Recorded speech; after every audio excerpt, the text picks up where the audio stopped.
വാഹന അപകടങ്ങൾക്ക് കാരണം നല്ല റോഡുകൾ.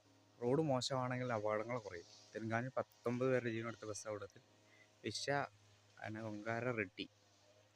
റെഡ്ഡിയൊക്കെയാണ് BJP MP. അയാളുടെ പ്രശ്നം എന്ന് പറഞ്ഞു കഴിഞ്ഞാൽ ഡ്രൈവർ റോഡ് നന്നായി കിടന്നുകൊണ്ട് ഡ്രൈവർ അശ്രദ്ധമായി വണ്ടി ഓടിച്ചതല്ല, അമിത വേഗതയിൽ വണ്ടി ഓടിച്ചതല്ല, മദ്യപിച്ച് വണ്ടി ഓടിച്ചത് ഒന്നുമല്ല കാരണം. റോഡ് നല്ലതായിരുന്നതാണ് അയാൾക്ക് കുറ്റം കണ്ടുപിടിക്കാൻ.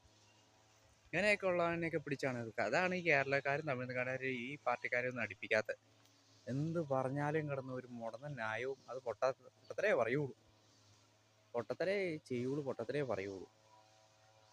അങ്ങനെയുള്ള ഇവരൊക്കെ പിടിച്ച് മന്ത്രി ആക്കാൻ നാട്ടുകാരെ പിടിച്ച് അടിക്കണം. തെലുങ്കാനയല്ലേ, എന്തൊക്കെയാണെങ്കിലും ഏത് നാട്ടുകാരായാലും ഇതുമാതിരിയുള്ള അത് പാർട്ടിയുടെ ബേസ് പറയണമല്ല, ഈ മാതിരി മുടന്ന ന്യായം പറയുന്ന ആൾക്കാരെ ഒന്നും പിടിച്ച് മന്ത്രിയാക്കി എന്ത് പറഞ്ഞാലും തന്നെ ഇതൊരു രീതി ആ പറയുന്ന ഒരു എന്ത് ബോധമുണ്ടെന്ന് ഓർക്കണം.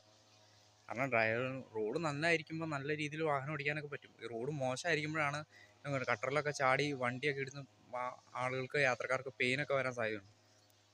ഇത് നേരെ അമിത വേഗതയിലായിരിക്കും. ഒന്നുകിൽ അമിത വേഗത, അശ്രദ്ധമായി വണ്ടി ഓടിക്കുക, അല്ലെങ്കിൽ മദ്യപിച്ച് വണ്ടി ഓടിക്കുക. ഈ 3 കാരണങ്ങൾ കൊണ്ടായിരിക്കാം ആക്സിഡൻറ്റ് ഉണ്ടായത്. അതിരുന്നിട്ടും ഈ പുള്ളി പറഞ്ഞ റോഡ് നന്നായിരുന്നുകൊണ്ടാണ് അപകടം ഉണ്ടായത്. റോഡിൽ നന്നാക്കാതിരുന്ന് കഴിഞ്ഞാൽ